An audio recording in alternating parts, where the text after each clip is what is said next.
Pagar pembatas ruang sidang jebol, fans Baradae ricuh sambut vonis 1 tahun 6 bulan. Puluhan penonton sidang yang didominasi oleh fans Baradae ricuh usai Majelis Hakim Pengadilan Negeri Jakarta Selatan jatuhkan vonis kepada Richard Eliezer. Tampak para penonton bersorak-sorai dan gembira setelah Majelis Hakim memvonis Richard Eliezer dengan hukuman penjara selama 1 tahun 6 bulan. Di ruang sidang utama, fans Baradae tampak ricuh, beberapa ada yang menangis haru, ada pula yang meluapkan kegembiraannya dengan berteriak di sekeliling ruangan. Ruang sidang utama penuh sesak karena para awak media berbondong-bondong masuk ke ruangan sidang untuk mengabadikan momen. Berbagai perlengkapan sidang pun tampak rusak akibat kericuhan tersebut. Salah satunya pagar batas penonton sidang yang alami kerusakan cukup parah.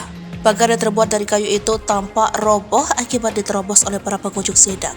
Para petugas juga tampak kewalahan menangani simpatisan Baradae tersebut. Setelah beberapa lama simpatis Baradae beserta awak media memenuhi ruang sidang, petugas pengadilan pun langsung meminta semua orang untuk meninggalkan ruangan sidang utama.